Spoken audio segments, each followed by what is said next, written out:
মাফ করলে একটা আলাদা শান্তি আছে ভাই।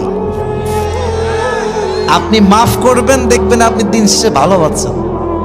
আর আপনি খালি ভাববেন যে আমি প্রতিশোধ দিব, ওরে আমি দেখে ছাড়বো, রিভেঞ্জ নিয়ে ছাড়বো, আপনি প্রতিশোধের আগুনে জ্বলে পড়ে ছারখার হয়ে যাবেন।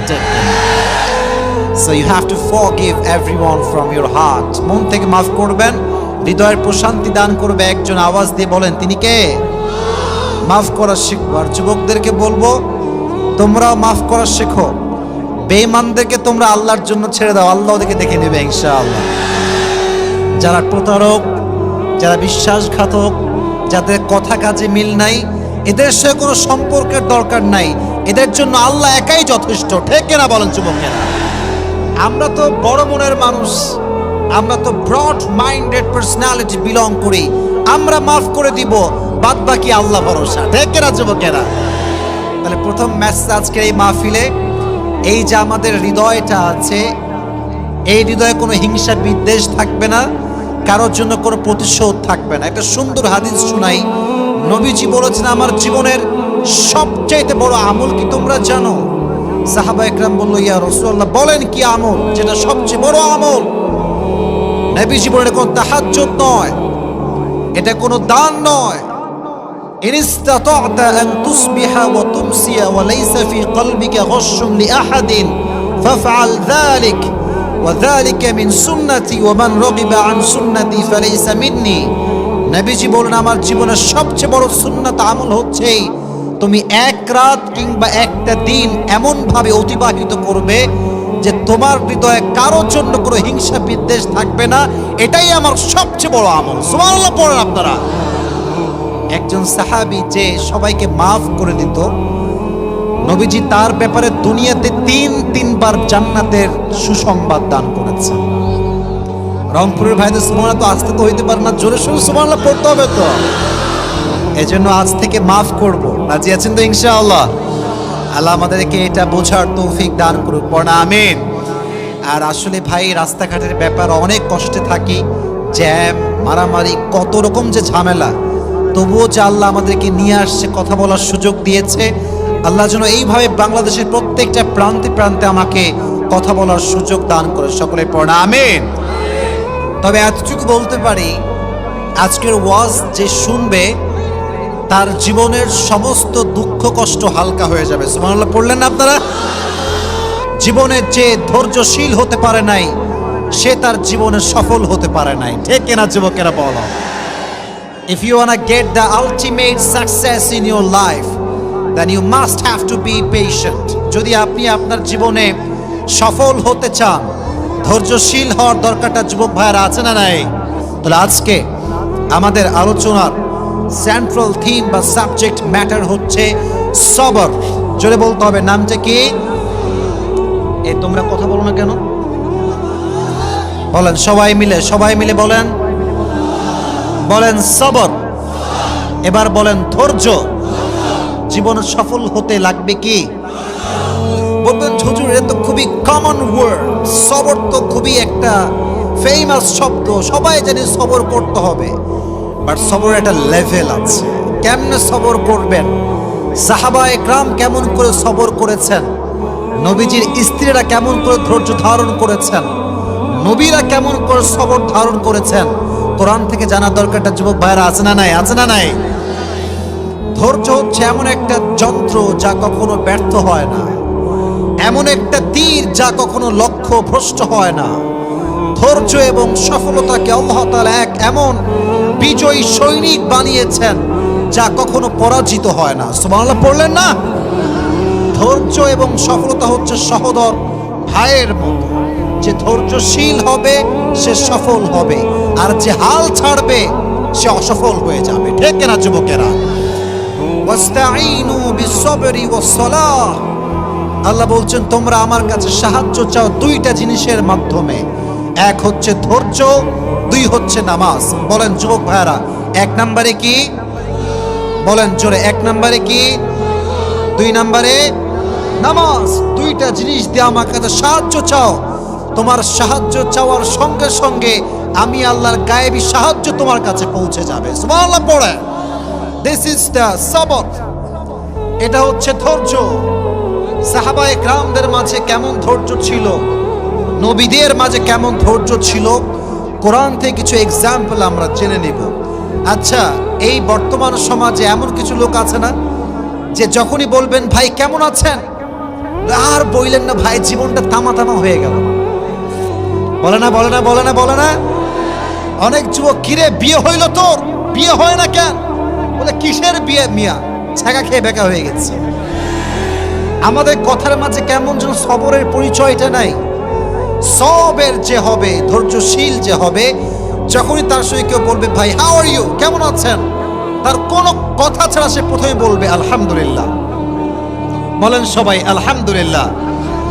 কেউ যদি বলে তুমি কেমন আছো, ভাই আলহামদুলিল্লাহ অনেক ভালো আছি, এই যে বলবেন আমি ভালো আছি, আল্লাহ এতটা খুশি হয় বান্দার এই শুকরিয়ার কারণে যে আল্লাহ বান্দার সমস্ত দুঃখ কষ্টকে হালকা করে দেয়।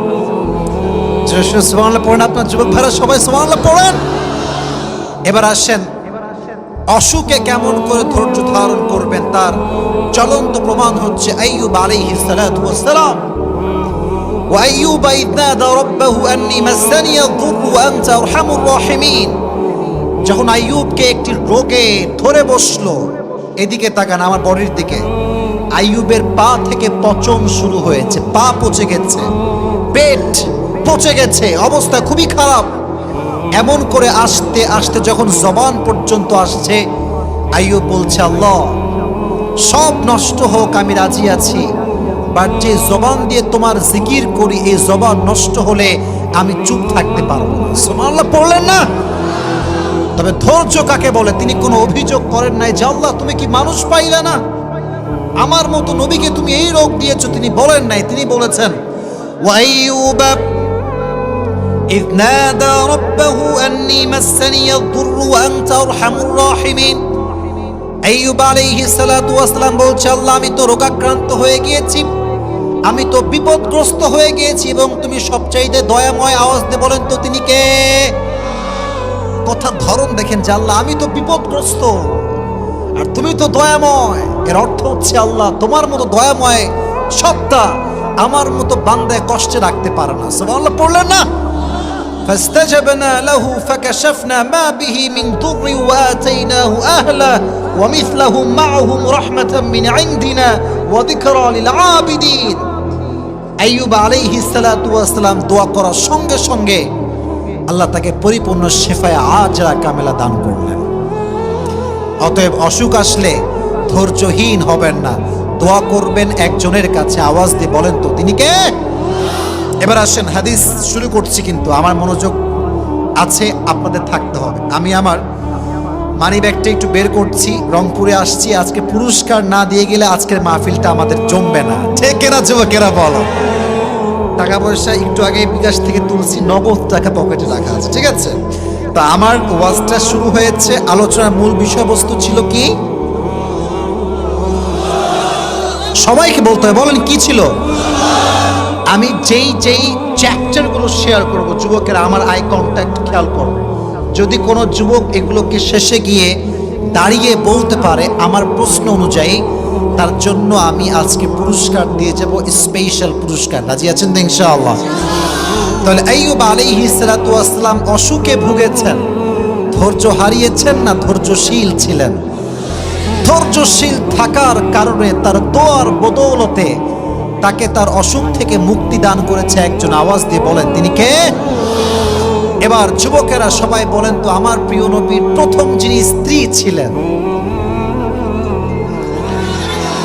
মাশাআল্লাহ, নাম ছিল কি? রাদিয়াল্লাহু তাআলা আনহা। উনি কি আনম্যারিড ছিলেন না ডিভোর্স ছিলেন? ডিভোর্সড ছিলেন। উনি কুমারী নারী ছিলেন না। তো ওনার যে স্বামীগুলো মারা গেছে, প্রায় 2 থেকে 3টা স্বামী মারা গেছে। আমার বোনেরা বুঝবে, যার স্বামী খারাপ তার পুরো জীবনটার নাম হচ্ছে একটা জাহান্নাম, আর যার বউ খারাপ তার জীবনটার একটা নাম হচ্ছে জাহান্নাম। যুবকেরা ঠিক আছে কিনা বলো? খাদিজা রাদিয়াল্লাহু তাআলা আনহা যখন তার স্বামীগুলোকে হারিয়ে ফেললেন, she started to think that I will never ever get married again। উনি ভাবতে লাগলেন যে তাকাররারা খাদিজা আন্নাহা লান তাতাযাওয়াজা মাররাতান উখরা, উনি আর কখনো বিয়েই করবেন না, এটাই আমার শেষ, আমার স্বামী সব মারা গেছে, আমি কখনো বিয়ে করব না। তো দেখেন, এদিকে তাকান, হাদিসগুলো মনোযোগ দিয়ে শুনতে হবে। খালি ঠিক বেঠিক, ক্যামেরা নামাও, লাইট ঘটাও, এই করো সেই করো, এগুলোর নাম কিন্তু ওয়াজ না। আর মাথায় রাখবেন, একটা ওয়াজের সফলতা লোকের মাধ্যমে হয় না, যে লক্ষ লক্ষ যুবকের ঢল নেমেছিল না। This is not a success of lecture, this is not a success of ওয়াজ মাহফিল। মাহফিল তো সফল হবে তখন যখন আমার কথার দ্বারা আপনার জীবন পরিবর্তন হবে। Keep quiet and keep silent. Khadija রাদিয়াল্লাহু তাআলা আনহা একদিন ঘুমিয়ে আছেন, হঠাৎ করে স্বপ্নে দেখছেন চতুর্পাশ অন্ধকার, আমাবস্যার রাতের মতো অন্ধকার, বাট আকাশে একটা চাঁদ ঝলমল ঝলমল ঝলমল করছে। যখন তিনি তাকালেন আকাশের চাঁদের দিকে, দেখলেন যে আকাশের চাঁদটা কেমন যেন ভেঙে চুরে খাদিজার বুকের দিকে নেমে আসছে। আর যখন চাঁদটা জমিনে নেমে আসছে, এই আমাবস্যার রাত জ্যোৎস্নার মতো আলোকিত হয়ে গিয়েছে। সুবহানাল্লাহ। তো আসতে পড়লেন, জোরে সোরে সুবহানাল্লাহ পড়লেন না? স্বপ্ন দেখার সঙ্গে সঙ্গে খাদিজা রাদিয়াল্লাহু তাআলা আনহার ঘুম ভেঙে গিয়েছে। ঘুম যখন ভেঙে গিয়েছে, তিনি সঙ্গে সঙ্গে উঠে ওয়ারাকা বিন নাফিলের কাছে গিয়েছেন, তার চাচা হয়, স্বপ্নের ব্যাখ্যাকারক ছিলেন তিনি। বলছে, চাচা জান, আমি স্বপ্নে দেখেছি কি জানেন? বলছে, কি স্বপ্ন? বলছে, রাত গভীর অন্ধকার, হঠাৎ করে চাঁদের একটা টুকরা আমার বুকের দিকে নেমে আসছে এবং ওই চাঁদের আলোতে পুরো আশেপাশের সবকিছু আলোকিত হয়ে গিয়েছে। এটার ব্যাখ্যাটা কি? চাচা সব কিতাব খুললেন, তাওরাত ইনজিল খুললেন, উনি ব্যাখ্যা পড়ে বুঝতে পারলেন যে ব্যাখ্যাটা আসলে কি হবে। উনি বললেন, তোমার বুকে যেই চাঁদটা আসছিল, ওই চাঁদটা হচ্ছে শেষ নবী, প্যারা নবী, বিশ্ব নবী মুহাম্মদুর রাসূলুল্লাহ সাল্লাল্লাহু আলাইহি ওয়াসাল্লাম। উনি বললেন যে মানে এর অর্থটা কি? উনি বললেন যে, খাদিজা, তুমি যে বলেছিলা যে I will never ever get married again, আমি যে আর বিয়ে করব না, আল্লাহ তোমার জন্য এমন একটা পাত্র রেডি রেখেছে, তুমি বিয়ে না করে যাবা কোথায়? সুবহানাল্লাহ পড়েন আপনারা। উনি কিন্তু ধৈর্যের পরিচয় দিয়েছেন, ভেঙে পড়েন নাই। বাবার মৃত্যুর পরে কোটি টাকার বিজনেস, উনি একা একজন নারী সব বিজনেস সামলেছেন। আল্লাহু আকবার। তো বলছে, তাই নাকি?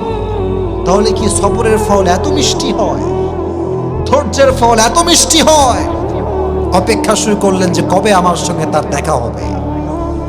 হঠাৎ একদিন নবীজির সঙ্গে দেখা হলো ব্যবসার খাতিরে। লম্বা হাদিস, আমি শর্টলি বলছি, প্রেসাইজলি বলছি। নবী যখন খাদিজার ঘরে প্রবেশ করলেন, খাদিজা বলেছেন, আমি ফিল করলাম যেন পূর্ণিমার চাঁদ আমার ঘরে প্রবেশ করেছে। আমার হৃদয়ে একটা প্রফুল্লতার ছোঁয়া বয়ে গেল। আল্লাহকে বললাম, আল্লাহ, তুমি যে তোমার ধৈর্যশীল বান্দিকে এত ভালোবাসো, আজকে আমি তিলে তিলে তিলে প্রমাণ পাচ্ছি। সুবহানাল্লাহ পড়েন। তো নবীজিকে দেখে তোমার প্রথমে পছন্দ হয়ে গেছে, বাট উনি কনফিউজড যে আসলেই কি এটা শেষ নবী? এটা কি আসলেই সেই নবী যার কথা আমার চাচা আমাকে বলেছিলেন? উনি তাওরাত ইনজিল খুললেন, থাক লাগবে না, তাওরাত ইনজিল খুলে নিয়াতে শুরু করলেন যে শেষ নবীর দেহের বৈশিষ্ট্য কেমন হবে। উনি পড়তে শুরু করলেন, শেষ নবীর দেহের বৈশিষ্ট্য হবে, বুকটা হবে উঁচা, পেটটা হবে নিচা, হাইটটা হবে, he will be neither absolutely white nor deep brown, কালারটা হবে খুব বেশি সাদাও না, খুব বেশি কালোও না, এটা হবে একদম সুন্দর লাবণ্যময় চেহারা। সুবহানাল্লাহ পড়লেন না? আর হাইটটা কেমন হবে? কানা রাবআতাম মিনাল কওম লাইসা বিতাবিল ওয়ালা বিলকাসির, the prophet was medium of height, neither tall nor short. নবীজি খুব লম্বাও না, খুব খাটোও না, মাঝারি গড়নের একজন মানুষ হবে। সুবহানাল্লাহ পড়লেন না? উনি মিলাতে শুরু করলেন যে how will be the haircut of last messenger Muhammad sallallahu alayhi wasallam, চুলের কাটিং হবে কেমন? উনি দেখতে পেলেন চুলের কাটিং হবে পাপড়ি কাটিং, ঘাড় পর্যন্ত। তাকায় দেখলেন নবীজির চুল বিশাল লম্বা লম্বা চুল। সুবহানাল্লাহ নাই আপনাদের মুখে? ওয়া কানা ইউফাররিকু বাইনা শা'রি, শেষ নবীর চুলের মাঝখানে সিঁথি থাকবে এবং নবীজির চুলের মাঝখানে স্মৃতি ছিল, এবং উনি সবসময় একটা আতর ব্যবহার করতেন। যখনই সেজদা দিতেন আতরের ঘ্রাণে সেজদার জায়গাটা খুশবুতে আমোদ হয়ে যেত। সুবহানাল্লাহ পড়েন। উনি ভাবলেন যে না, এটা আর ভুল হতে পারে না, এটাই তো প্রিয় নবী মুহাম্মদুর রাসূলুল্লাহ সাল্লাল্লাহু আলাইহি ওয়াসাল্লাম। যুবকেরা শোনো, পছন্দ হলে কিন্তু বিয়ের প্রস্তাব দেওয়ার সাহস সবার হয় না। ঠিক আছে না যুবক ভাইরা? বলো বলো বলো বলো। পছন্দ হয়ে যদি প্রস্তাব দেওয়া যেত তাহলে আজকের 80% যুবকের বিয়ে হয়ে যেত। ঠিক না? Actually we scare of it. আমরা খুব ভয় পাই যে গেলে কি যে বলে। আর আজকালকার বাবারা তো ইয়ার সির্ফ पैसा ढूंढता है कि पैसा कहाँ है। ছেলে ফ্রিল্যান্সিং করে লাখ লাখ টাকা কামায়, নো হবে না, সরকারি টাকলা। अरे 100% आ जाओ यार, हम तो शादी देने के लिए तैयार है। কিন্তু ফ্রিল্যান্সিং করে যুবক, জব করে যুবক, বিজনেস করে যুবক, দাম দিতে চায় না, খালি সরকারি, খালি সরকারি থাকবে। আর সরকারি থাকলে মাথায় চুল আছে কিনা they don't care about it. এত আস্তে ঠিক বলে কিন্তু আমি ওয়াজ করতে পারি। তো ওই হাদিসটা বলতে গিয়ে মনেই পড়লো, বলে ফেলবো সবাইকে। সেদিন নাটোরের একটা মাহফিলে বলছিলাম যে কোনো একজন যুবক ওই যে বাবা মেয়েকে বিয়ে দিয়েছে সরকারি টাকলার সঙ্গে, বলছে আব্বা জান এটা আপনি কি করলেন, কার সঙ্গে মেয়েকে বিয়ে দিলেন, इसके सर पे तो बाल नहीं है, মাথায় তো চুল নাই। তো আব্বা বলছে পাগলা কি করছিস, सर पे बाल नहीं है तो क्या हुआ, जेब में माल तो है ना। মাথায় চুল না থাকলে কি হবে, পকেটে টাকা থাকলে আমি রাজি আছি। কথা ঠিক না যুবকেরা? বলে না, রংপুর এরকম আব্বা জান নাই, আর থাকলেও আল্লাহ হেদায়াত দান করে। পড়া আমিন। তো খাদিজা কেমনে প্রস্তাব দিবে? ধৈর্যের পরিচয় তো দিয়েছে, লম্বা সময় বিবাহ করে নাই, সবর করেছে আল্লাহ কবে দিবে আমাকে life partner, the best life partner কবে আসবে।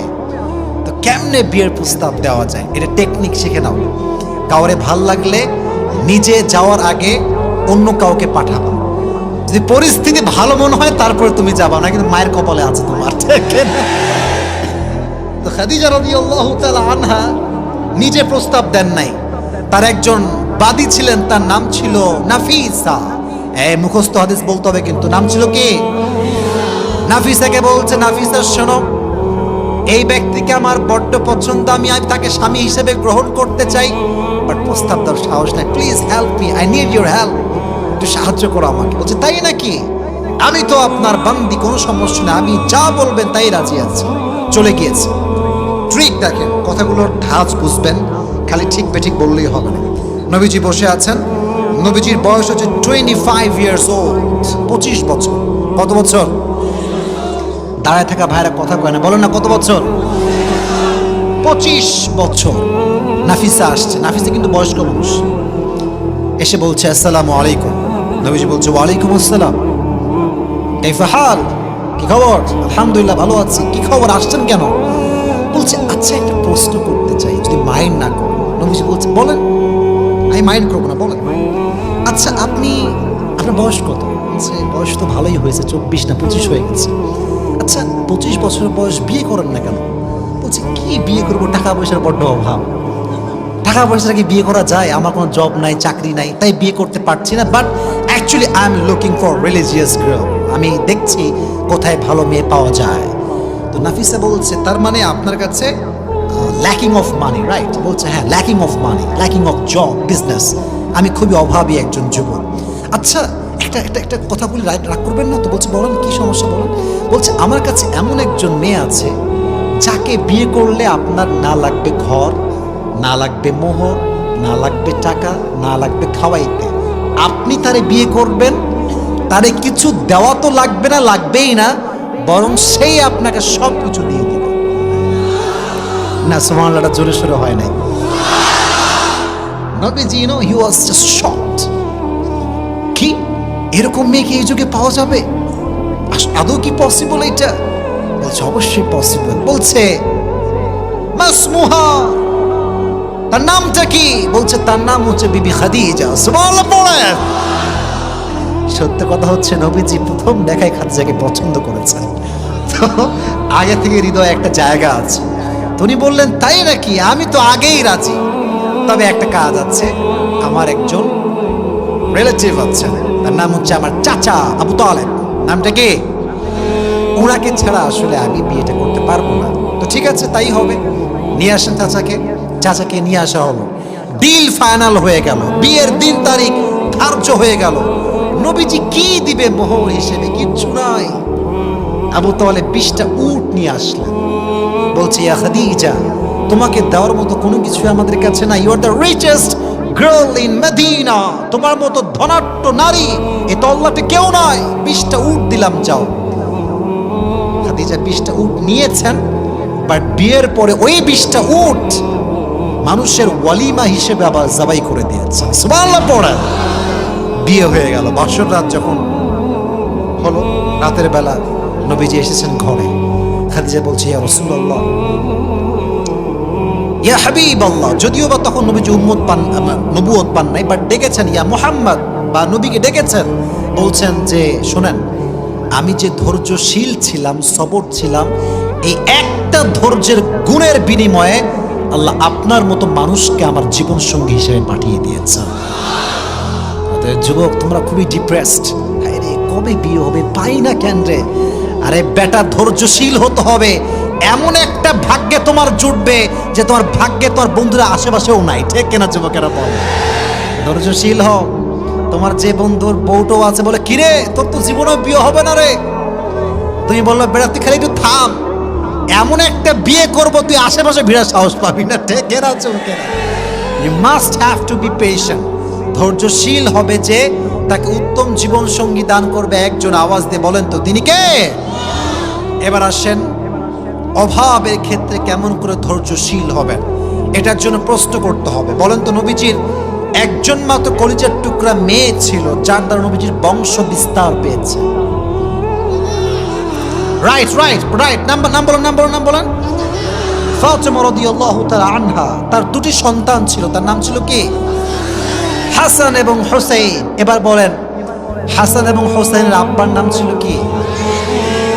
সর্বনাশ, মারহাবা বলেন আপনারা সবাই। অডিয়েন্স দেখছেন আমার, সব কাট টু কাট জবাব দিচ্ছে। এরকম অডিয়েন্স থাকলেই তো ওয়াজ করে মজা পাওয়া যায়। ঠিক এরা যুবকেরা বল। দেখেন অভাবে ধৈর্যশীল কেমন করে হবে। এবং আমি ওয়াজটা এই জন্য করছি, হাজার হাজার যুবক আজকে রংপুরের মাটিতে আমরা এসেছি। Maximum people we are from middle class family. আমরা মধ্যবিত্ত পরিবারের সন্তান। তবে এটাতে আমাদের কোনো আফসোস নেই, আক্ষেপ নেই। নবীজির হাদিস আছে, গরিবরা বড়লোকের চাইতে 500 বছর আগে জান্নাতে প্রবেশ করবে। Are you happy? Are you happy? আজ থেকে এটা প্রাউড ফিল করে বলবেন যে আরে বেটা, আমি গরিব হতে পারি, আমি মধ্যবিত্ত পরিবারের সন্তান হতে পারি, বাট আমি আল্লাহর কাছে একজন প্রিয় বান্দা। সুবহানাল্লাহ পড়ে। তো একদিন আলী রাদিয়াল্লাহু তাআলা আনহু এবং ফাতেমার ঘরে এত অভাব দেখা দিল, 3 দিন যাবত কোনো রান্না নাই। এবার আলী রাদিয়াল্লাহু তাআলা আনহু বড্ড ক্ষুধার্ত হয়ে গেলেন। ডাক দিয়ে বললেন, ইয়া ফাতেমা, তোমার আব্বার কাছে যাও, গিয়ে কিছু চেয়ে নিয়ে আসো আমার জন্য। আব্বার কাছে যাও, আমার জন্য কিছু খাবার চেয়ে নিয়ে আসো। ফাতেমা রাদিয়াল্লাহু তাআলা আনহা বাধ্য হয়ে বের হয়ে গেলেন, বাবার কাছে গেলেন। ডাক দিয়ে বলছেন, আব্বা জান, ইয়া রাসূলুল্লাহ, ইয়া হাবিবাল্লাহ, 3 দিন যাবত বাসায় কোনো রান্না নাই, আমাদের কিছু দান করেন। এবার নবীজি ধৈর্যের পরীক্ষা নেওয়া শুরু করছেন। বলছে, ইয়া ফাতেমা, এই তোমরা কই যাও? বসো, এখানে বসো, কোনো বিশৃঙ্খলা করবে না, খবরদার। বলছে, ইয়া ফাতেমা, শোনো, আমার কাছে 5টা দোয়া আছে আর 5টা বকরি আছে। Which one you wanna take? তুমি কোনটা নিবা? ধৈর্যের পরীক্ষা। ফাতেমা বলছে, আব্বা জান, আমার 5টা বকরি লাগবে না, আমাকে 5টা দোয়া শিখাই দিলেই আমি খুশি। যারা সুবহানাল্লাহ পড়লেন না, তো দোয়াগুলো আপনারাও পাঠ করেন, সকলেই বলেন, ইয়া আউয়ালাল আউয়ালিন।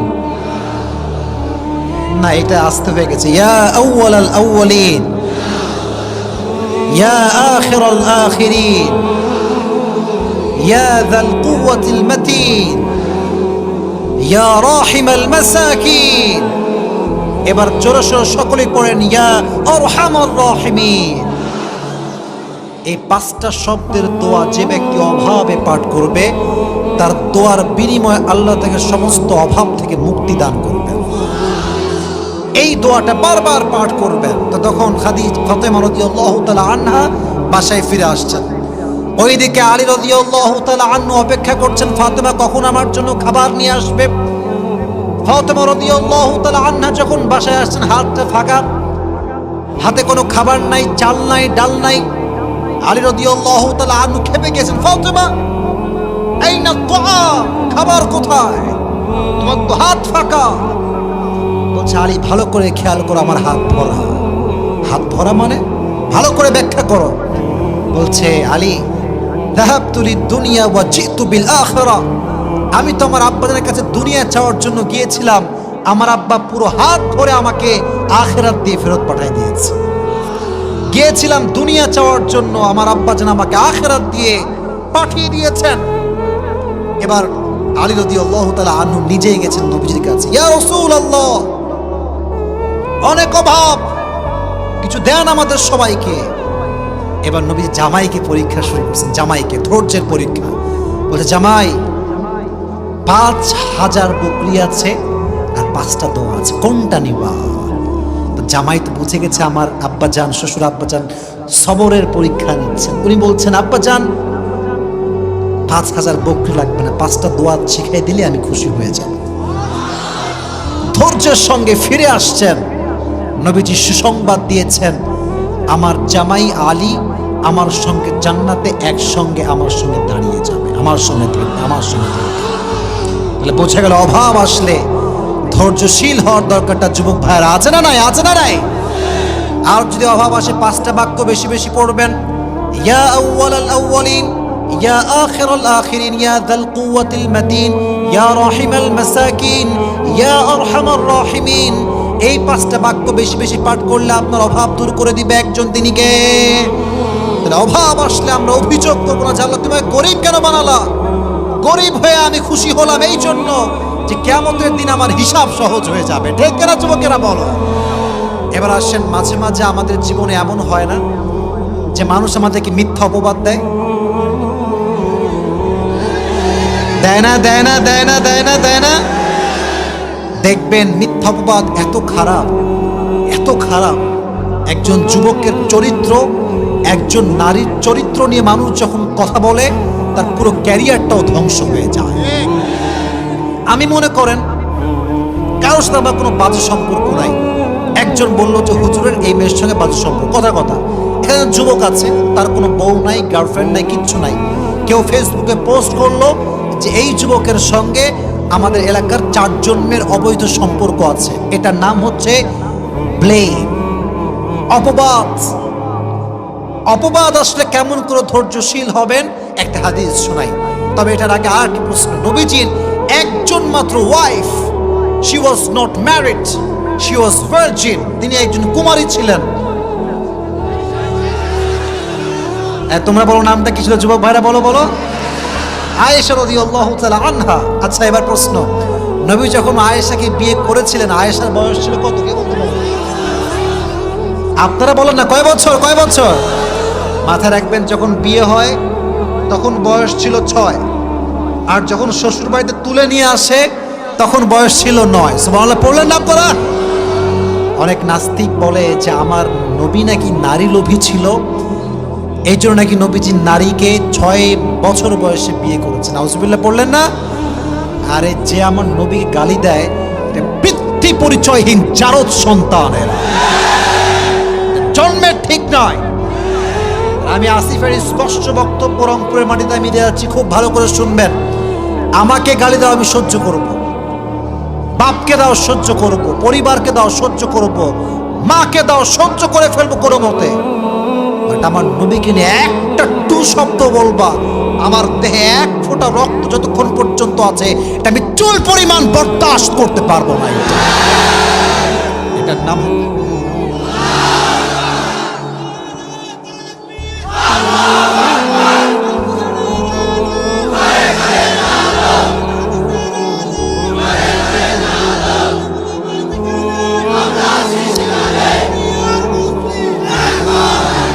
আমাদের এই স্পষ্ট কথা, আমাদের এই স্পষ্ট কথা, নবীকে আমরা ভালোবাসি। নবীকে কেউ কটাক্ষ করে ও নাস্তিক বাজে কথা বলবে আর মুসলমান ঘরের সন্তান আমরা চুপ থাকবো, এটা কোশ্চিন কালও সম্ভব হতে পারে না। প্রয়োজনে আমরা জীবন দেব, রক্ত দেব, নবীর ইজ্জতকে আমরা রক্ষা করে ছাড়বো, ঠিক কিনা? আম্মা জান আয়েশা রাদিয়াল্লাহু তাআলা আনহাকে বিয়ের পর নবীজি একদিন সফরে গেলেন ঘোরার জন্য। মাঝে মাঝে বউ কিনে আমরা কক্সবাজারে ঘুরতে যাই না, এত সুবিধা হয়ে গেছে। এখন তো ট্রেন চালু হয়ে গেছে যুবকেরা, এখন প্লেন আছে, রাজশাহী থেকেও প্লেন আছে, আবার ঢাকার থেকে কক্সবাজার সোজা ট্রেনে আপনি যাবেন, একদম পুরো কক্সবাজার আপনাকে নিয়ে চলে যাবে। তো মাঝে মাঝে বউ কিনে ঘুরবেন। এই স্বামীরা আজকাল এমন খ্যাত, কিচ্ছু বোঝে না। আর এমন অনেক স্বামী আছে সারা জীবনে বউকে একবার আই লাভ ইউ বলে নাই। এরকম স্বামী আছে না নাই? আছে না নাই? তো নবীজি আয়েশাকে নিয়ে মাঝে মাঝে ঘুরতেন। তবে এটা একটা সিস্টেম ছিল, লটারি সিস্টেম। রংপুরের ভাইয়েরা কি সিস্টেম? লটারি। একটা এরকম বাটি থাকতো, সব বিবির নাম রাখা হতো, 1 2 3 4 করে নাম রাখা হতো। তো যার নামটা উঠতো নবীজি তাকে নিয়ে ঘুরতে যেতেন। তো সেই মাসে যার নাম আসছে তিনি হচ্ছেন আয়েশা। সুবহানাল্লাহ পড়লেন আপনারা সবাই? সবরের মেসেজটা কোথায় আমি দিচ্ছি এখন? আয়েশাকে নিয়ে ঘুরতে যাওয়ার পর যখন কাম ব্যাক করবেন, আয়েশা রাদিয়াল্লাহু তাআলা আনহা প্রকৃতির ডাকে সাড়া দেওয়ার জন্য উট থেকে নামলেন। আগের যুগে এটাকে বলা হতো হাউদাজ, পালকি, পালকিতে চড়ে ঘোরা হতো। তো আয়েশা রাদিয়াল্লাহু তাআলা আনহা ছিলেন, she was slim, she was not a fat. তিনি একজন স্লিম বডির মানুষ ছিলেন। তো দেখবেন স্লিম বডির মানুষ যখন রিক্সায় ওঠে, রিক্সাওয়ালা বোঝে না যে পেছনে কেউ আছে কিনা। আর যখন একটা মোটু মার্কা লোক ওঠে, দুইজনের জায়গা ও একাই খেয়ে ফেলে, ঠিক আছে কিনা? তো আয়েশা রাদিয়াল্লাহু তাআলা আনহা ছিলেন স্লিম। কেন বললাম একটু সামনে বুঝবেন, জানি কেন এটা শেয়ার করলাম। তো যখন উনি প্রকৃতিটাকে সাড়া দেওয়ার জন্য নেমে গেছেন, ওই সাহাবী দূরে গিয়েছে, ওইও প্রকৃতিটাকে সাড়া দেওয়ার জন্য গিয়েছে। তো যখন ফিরে আসছে, যেহেতু এটা উটের হাউদাজ, পালকি, পালকিতে কি নামানো থাকে? পর্দা। বলেন কি থাকে? ভেতরে কিছু সহজে দেখা যায় না। ওই সাহাবী ভেবেছে যে আয়েশা মনে হয় ঢুকে গিয়েছে, বসে পড়েছে, চিকন মানুষ তো বোঝা যায় না। তো সে উট নিয়ে চলে আসছে। এদিকে আয়েশা রাদিয়াল্লাহু তাআলা আনহা যখন কাম ব্যাক করেছেন, দেখছেন উট নাই। কিরে, উট গেল কোথায়? সাহাবী গেল কোথায়? মরুভূমির এরিয়া, কোথাও কেউ নাই।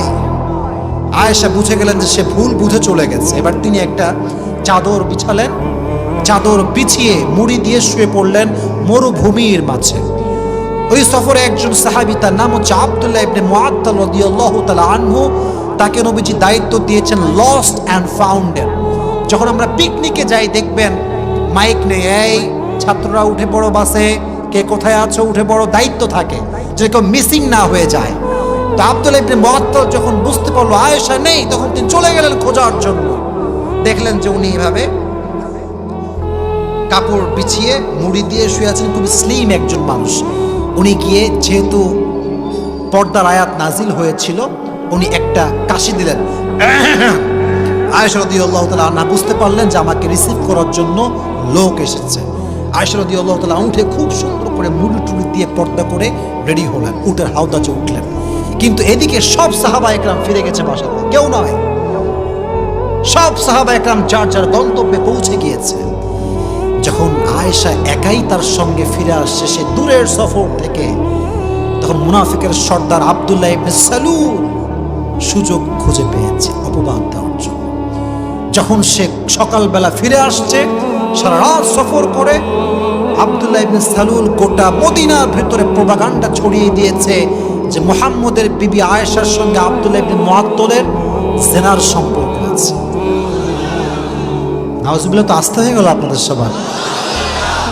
একজন নারীর জন্য এর চাইতে বড় ব্লেম, অপবাদ আর কিচ্ছু হতে পারে না, ঠিক কিনা? সোজা চরিত্রে আঘাত। তবে আয়েশা জানতেন না যে আমার বিরুদ্ধে এতটা অপবাদ ছড়ানো হয়েছে। উনি খেয়াল করলেন যে নবীজি আগের মতো আর ভালোবাসে না। আগে যেমন ভালোবাসতো, আই লাভ ইউ বলতো, ঘুরতে নিয়ে যেত, এখন আর ভালোবাসে না। কিন্তু জানেন না যে কি কারণ আসলে এর পেছনে আছে। এবার আয়েশা রাদিয়াল্লাহু তাআলা আনহা যখন বাবার বাসায় গেলেন, বাবা এ বাসা যাওয়ার পরে একজন মহিলা এসে বলছে, আয়েশা তুমি কি জানো তোমার বিষয়ে কি কি লটানো হচ্ছে? কি বলেন তো দেখি। বলছে তোমার বিষয় লটানো হচ্ছে, তুমি নাকি ওই সাহাবীর সঙ্গে জেনা করে ফিরে আসছো। নাউজুবিল্লাহ বললেন না? এটা শুনে আয়েশা মাথায় আকাশ ভেঙে পড়ছে। আরে আমার বিরুদ্ধে এত বড় অপবাদ আমি কেমনে সহ্য করব? আব্বা জান আপনি একটু বোঝান না, আমি তো এই অপবাদ, আমি তো এই কাজটা করি নাই।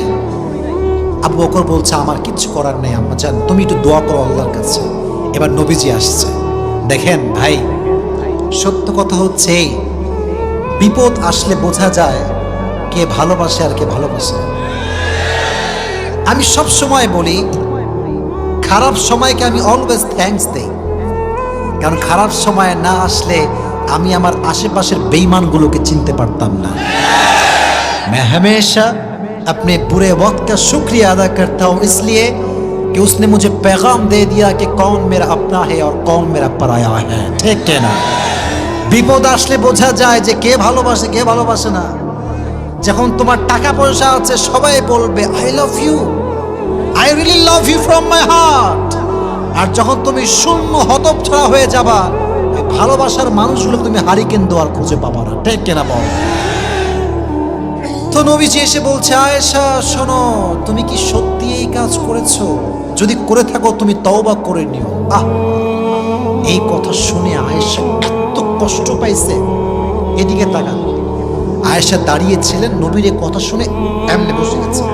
নবী হে, ইউ ডোন্ট বিলিভ মি? আপনি আমাকে বিশ্বাস করেন না? আমি তো এই কাজ করি না, আমি তো আশেপাশেও নাই। নবীজি বলছে আচ্ছা আচ্ছা কোনো সমস্যা, তুমি তওবা করে নিও, তওবা করে নিও। তো আয়েশা বলছে নবী অপেক্ষা করেন, যার কেউ নাই তার আছে কে? যার কেউ নাই তার আছে কে? অপেক্ষা করেন, আমি ধৈর্যশীল হলাম।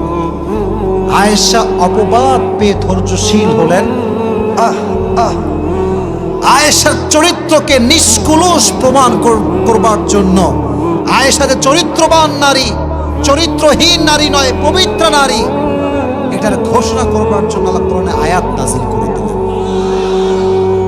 ধৈর্যশীল হও, তুমি ধৈর্য ধারণ করো। যে তোমাকে ব্লেম দিচ্ছে, অপবাদ দিচ্ছে, আল্লাহ তাকে এমন শিক্ষা দিবে আগামীকাল সে তোমার পা ধরে ক্ষমা চাইতে বাধ্য হয়ে যাবে। ঠিক কিনা? Wait for the right time. কে অপবাদ দিলে you don't need to explain yourself who you are and where you came from, just wait for the right time. সময় মানুষকে বলবে যে তার পরিচয় আসলে কি। ঠিক কিনা যুবকেরা বলো? অপবাদ আসলে আমরা ধৈর্যশীল হব, আয়েশা রাদিয়াল্লাহু তাআলা আনহার মতো। এখন কথা হচ্ছে ভাই, সবরের হাদিসের কোনো শেষ নাই, অনেক হাদিস আছে। আমাকে বলা হচ্ছে 12:30টার মধ্যে শেষ করতে হবে। আচ্ছা আমি যদি আরো 5টা মিনিট ওয়াচ করি আপনারা কি বিরক্ত হয়ে যাবেন নাকি? তবে এতটুকু শুকরিয়া জানাই যে আপনাদের মতো অডিয়েন্স পাওয়া হচ্ছে একজন সৌভাগ্যবান ব্যক্তির বিষয়। এরকম অডিয়েন্স পাওয়া খুবই মুশকিল। আর আপনাদের যে সাউন্ড, এটা বারবার প্রমাণ করে রংপুরের সন্তানরা সব বীর পুরুষের সন্তান আমার সামনে বসে আছে।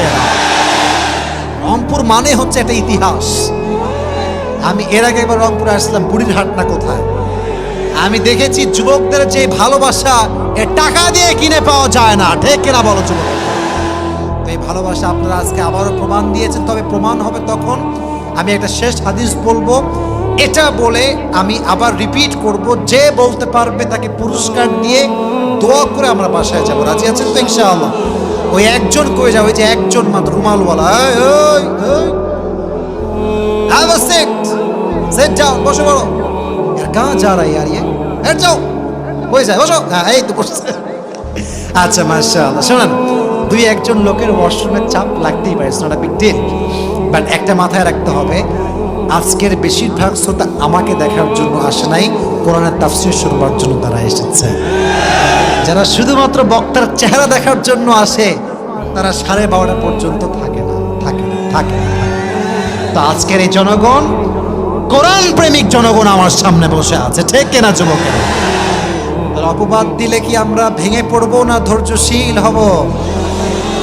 তোমাকে তোমার বন্ধু বলবে কিরে কয়টা গার্লফ্রেন্ড, তো বলবি ভাই না, এগুলো আছে, তোর আছে আমি জানি, তোমার ব্যাখ্যা দেওয়ার কোনো প্রয়োজনে, তোর যা মন চায় তুই ভাব, আমার আল্লাহ জানে যে আমি কেমন। ঠিক কিনা যুবকেরা? এবার আসেন আরেকটা হাদিস, এবং এটা হচ্ছে আমার শেষ হাদিস। এটা শুনিয়ে আমি আমার আজকের ওয়াজের ইতি টানবো। তবে আমি চাচ্ছি শেষ হাদিসটা এতক্ষণ যেমন মনোযোগ ছিল, শেষ হাদিসে মনোযোগ থাকবে তো ইনশাআল্লাহ। এবার আসেন একটা শেষ হাদিস বলছি। বলেন তো কোরআনে একজন নবীর নাম আছে যেই নবীকে মাছ তার পেটে নিয়েছিল? কোরআনে এই নাম আছে না নাই? মাশাআল্লাহ। ইউনুস আলাইহিস সালাম যখন মাছের পেটের ভেতরে, ওখানে কোনো মন্ত্রী টেলিফোন চলবে? হ্যাঁ, এটা আমার লোক রে, ছেড়ে দে, চলবে এটা কি? সমুদ্রের নিচে কোনো কানেকশন আছে কি? গ্রামীণ ফোনের বাংলালিংকের কানেকশন আছে, রবির কানেকশন আছে নাকি? ওখানে কানেকশন আছে এক সপ্তাহ। তিনি কে? আল্লাহর কানেকশন আছে। উনি বললেন, আল্লাহ আমি তো শেষ, I am in danger and you are the most merciful, the most gracious, the most kindful. আমি পড়ছি বিপদে, তুমি তো দয়াময়, দেখো না। উনি দোয়া ইউনুস পাঠ করলেন। সবাই পড়েন লা ইলাহা, পড়েন না সবাই দোয়া ইউনুস, সবাই পড়েন লা ইলাহা ইল্লা আনতা সুবহানাকা ইন্নী কুনতু মিনাল যালিমিন। আল্লাহরে বাঁচাও, আল্লাহ বাঁচাও, আমি শেষ, মাছের পেটে আমারে কেউ উদ্ধার করতে পারবে না। আল্লাহ বলছে কেউ না পারলে আমি তো পারবো। মাছ দোয়া পাঠের সঙ্গে সঙ্গে ধৈর্য নিয়ে সে বসে আছে মাছের পেটে। এমন একটা বমি করেছে মাছটা জলের ভেতর থেকে, একটা বমিতে ইউনুস আলাইহিস সালাতু ওয়াস সালাম একদম মাটির উপরে এসে পড়ছে। সুবহানাল্লাহ পড়লেন না? এই যে ইউনুসকে মাছের পেট থেকে রক্ষা করেছেন ধৈর্যের কারণে একজন, তিনি কে? বলেন না, বলেন না, বলেন না। বিপদে আপদে দোয়া ইউনুস বেশি বেশি পাঠ করবেন, দেখবেন আপনার সমস্ত বিপদ আল্লাহ হালকা করে দিবে। রাজি আছেন তো ইনশাআল্লাহ? তাহলে আজকের ওয়াজের সারাংশ, summary of the lecture is, in every kind of situation you must have to be patient. There is no alternative way of sabr. If you want to get the ultimate success in your life, then there is no alternative way of sabr. যে ধৈর্যশীল হয়েছে তার সফলতা আল্লাহর পক্ষ থেকে চূড়ান্ত হয়ে গিয়েছে, ঠিক কিনা?